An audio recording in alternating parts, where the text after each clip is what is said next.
guys, it's Bella and welcome back to my channel. Today I'm going to be talking about all my August reads.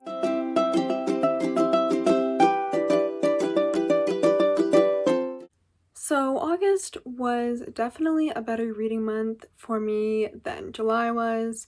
If you guys have seen my July reading wrap up, which I will link in the description along with my June reading wrap up, you will know that July did not go well for me when it comes to reading. I was doing NaNoWriMo and vlogging that, and it was a lot of work and I didn't have a lot of time for reading. But I caught up with a little bit of my reading in August, even though I didn't have like an outstanding reading month. With me getting back to school and, having homework again and all that stuff, I did think I did a good job of reading. I read 8 books in August.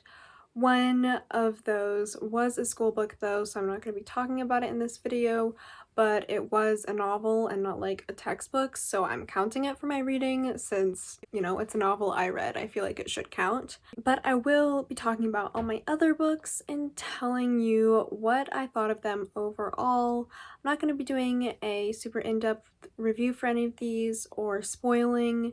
If I do say anything spoilery, you will always have a warning. So let's jump into the video. The first book that I read this month, I actually read in audiobook form, and that is Parable of the Sower by Octavia Butler. This book, wow, it was hard to read. And that's not because of the writing, because the writing was beautiful, but it was because this book shows us the darkest parts of humanity and doesn't let us look away from them. It shows us what could happen if we keep letting our problems go unchecked, and it's a very, very realistic and dark dystopian, which is why it was hard to read.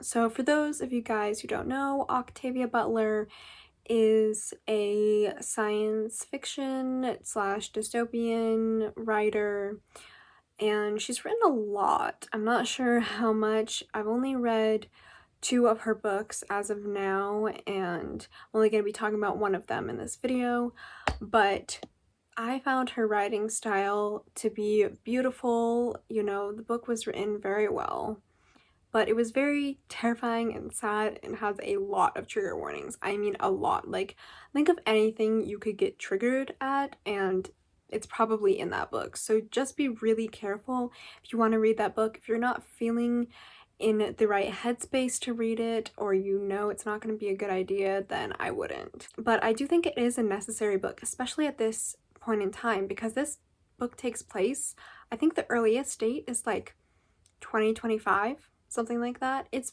very early. That's why it's hard to even see it as a dystopian, because it's so close to the present. And with everything going on, this was written in like the 90s, so it was obviously a very futuristic novel at that time period. But reading this now with everything going on, it's scary, because it just shows how good this author was at predicting some of the things that could happen. Definitely recommend it if it sounds like something you would enjoy. I gave it 4 out of 5 stars just because there's some parts of it that I feel like could have used a little bit of lightheartedness, just like a smidge of hope in there to get me through. But if you want a good dystopian book about a girl just trying to get through life, and she's a very interesting main character, I've never read a main character like her, then I would check it out. Oh, by the way, for those of you who are wondering, the audiobook is really good. I thought the narrator fit the role perfectly, and I read it both hard copy and with the audiobook, so I think both are good options. The next book that I read this month is definitely lighter. It was a breath of fresh air after going through the depressing book that is The Parable of the Sower, and that is Better Together by Christine Riccio. If you guys didn't know, Christine Riccio is a booktuber and she has written 2 books so far. Better Together is her second one. It came out this June, and I was so excited to read it from the point it came out. I just didn't really have the time, and so I'm very glad to have read it. Better Together is basically a Freaky Friday combined with the Parent Trap kind of book. It's about 2 long-lost sisters reconnecting and kind of discovering themselves again. There's some shenanigans, there's some drama, there's some romance. It's really all you could want in a contemporary. And of course, there's a pinch of magic, which I just find pretty great because you don't see many magical elements kind of just thrown into contemporaries. Like, it's usually either urban fantasy or just a plain contemporary. There's really no in-between, and this is kind of like an in-between genre thing where there's a little bit of magic, but it's mostly a contemporary. And also, like, the covers are so cool. This is Jamie, who's on the front cover, and this is Siri, and I love the spine. This book was a really fun read. I could definitely see the improvement in Christine's writing from Again But Better, which I read last month, and I did enjoy Again But Better, but I liked Better Together a lot more. I think her writing has definitely improved. I think she's grown in to her writing style more. She's made better characters. Overall, I just think it really improved. Not that I didn't like Again But Better, but this is like bringing it even further. I really related to Siri a lot. It was so great to read from her perspective, and there is some great bi rep in this book, and I love to see it. Like, the more representation, the better, and Christine really stepped up her game with representation in this book. I gave this book 5 out of 5 stars. The next book I read is, again, very different from the first 2, and that is A Natural History of Dragons. Now, this is like, I don't really know what the genre is. It's kind of like historical fiction, like, plus fantasy, in the format of a memoir. It is a really interesting style, and I found that to be one of the best things about the book, because you don't really see a book that's written like this too often, so I really enjoyed that. The Natural History of Dragons is basically about this woman, and she has a big interest in natural history, and especially, you know, as the title implies, dragons. And it starts when she's kind of young, well, when she's really young, and shows her childhood and her as a young adult and how she has to fight gender stereotypes in society and within herself in order to do what makes her happy. And of course, there's lots of dragons and dragon lore in this book. I did really enjoy this book. I didn't enjoy it quite as much as I thought I was going to.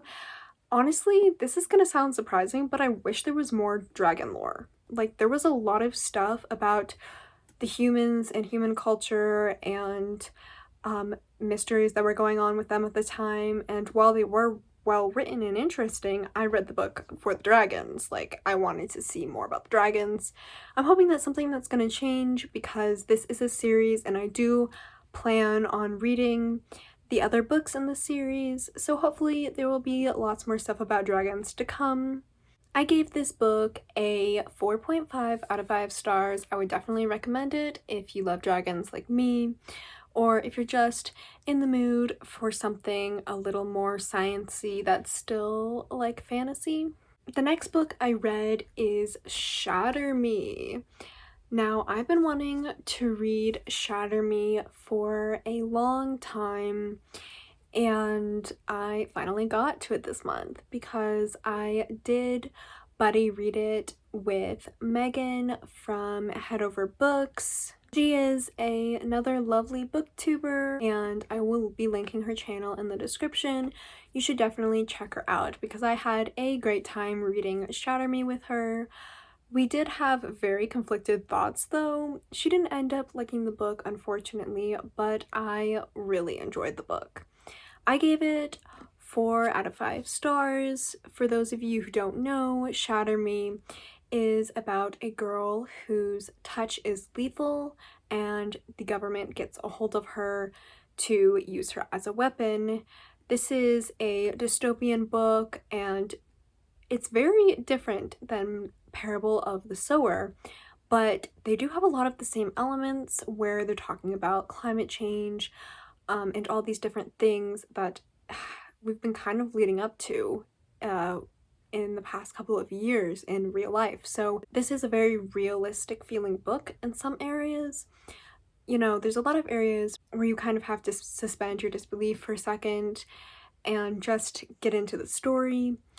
But there are some places where it's like, wow, this could really happen, and it's terrifying. I did really like the main character, Juliet, and I'm excited to see more from her. So I definitely recommend this book if you like dystopians or fantasy. The only complaint that I had about it was that it did feel a little rushed in some places, and I'm not really sure exactly what it was, but there were just some scenes that felt like it could have used another scene to kind of like build something up a little more. I did end up reading the novella that came with this book, Destroy Me, and I counted it as its own book. I enjoyed Destroy Me actually more than Shatter Me, and I'm not sure if that was just because it was shorter, but I think it was because this book takes place in the perspective of Warner, who is a character from Shatter Me, and just to let you know, this section has slight spoilers for Shatter Me, but it's really kind of minor stuff. So if you don't want to be spoiled at all or know anything about Shatter Me going into it, then skip to this time on the screen and then you'll be good. But basically, Warner, well, I hated him in the first book, and I'm guessing most people hated him in the first book. He's a very complex character and he has a lot of issues, so it was really interesting to be in his head and see his thoughts. So I like reading from the perspective of morally gray characters, and it also was nice to kind of see some of the context of things that happened in Shatter Me.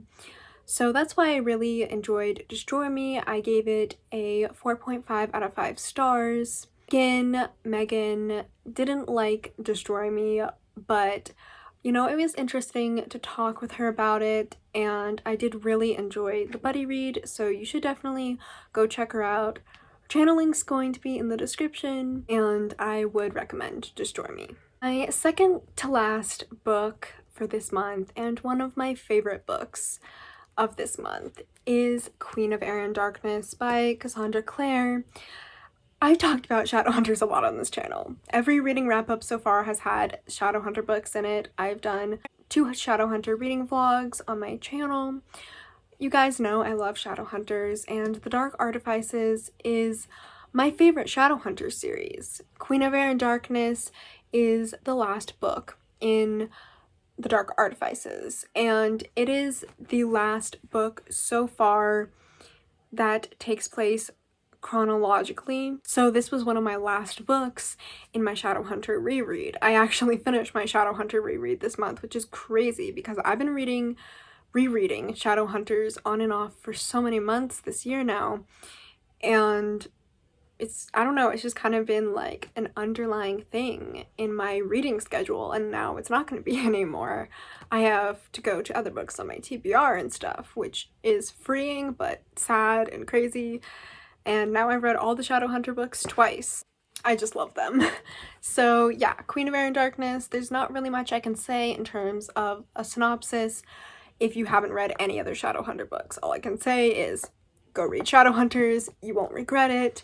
I might make a video at some point of teaching people like how to read Shadowhunters, what order to read them in, different orders to read them in, because I know one of the main reasons why a lot of people don't read Cassandra Clare books is that there are so many of them and it's so overwhelming to go into this whole like 18 books where there's like different series and different characters and all of these things, and I totally get it. But let me know down in the comments if I should make a video like that, helping people who may want to read them but don't necessarily know how. So yeah, obviously 5 out of 5 stars, would recommend. The character growth, the writing, the plot, everything was phenomenal in this book. I'm also not going into much detail because I'm going to be going into a lot of detail during my Queen of Air and Darkness reading vlog, which is going to go up after this vlog. The last book I read this month is, you guessed it, another Shadowhunters book. This is a Shadowhunters novella, although can it really be called a novella when it's like 600 pages or something? Like, her novellas have gotten so long. I cannot. So this is a collection of short stories. It's called Ghosts of the Shadow Market. I don't know why.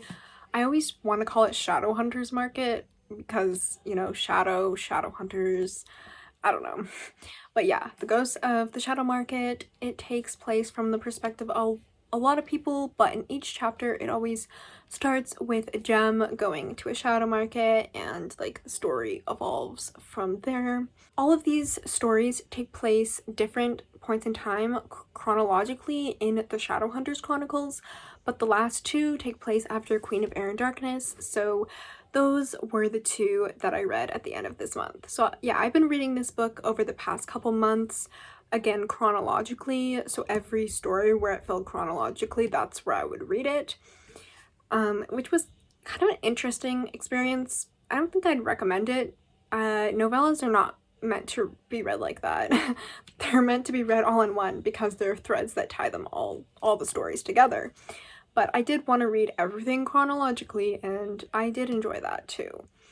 I will be talking more about this because I'm planning on doing a Shadowhunters book talk. I don't know when that's going to be out, probably a while. I haven't filmed it yet. But yeah, I will be addressing how I like reading the series best. Was my first time reading it or my second time reading it more enjoyable? That kind of thing. I gave this a 4 out of 5 stars. Most of the short stories in here were really enjoyable. One of them made me cry. So I do love this book. It's just not outstanding, you know, like there's some of them that are just okay, and as a reread, it isn't something that I'd actively pick up and reread. It's more of a thing that you really need to read once to understand a lot of the things that happen in the Shadowhunters universe. But it's not like the Dark Artifices where I would pick it up multiple times because I love the Dark Artifices with my whole heart. So yeah, again, if you have not read this and you're into Shadowhunters, please read this. This really sets up for the next trilogy that she's going to be writing. So if you haven't read this, it's kind of necessary for you to read it before, you know, you get into the next series when she eventually releases it. Also, I'm really sorry if there's been some background noises during this video. There's a lot of stuff going on downstairs and I can't really film this video at a different time, or else I would have waited until things were quieter. But nevertheless, I hope you guys enjoyed this video. I really want to know what you guys read. Put what you read down in the comments. Let me know how you liked it. Was it a good reading month for you? A bad one? What was your favorite book this month? Mine was definitely Queen of Air and Darkness or Better Together. I did really enjoy Shatter Me too. I think what was going on with Shatter Me though was I was feeling a lot of that excitement of jumping into a new series that I knew I was going to enjoy, but the book itself wasn't my favorite out of this month. If you guys like this content and want to see more, then make sure to like, subscribe, and turn on those post notifications. Bye!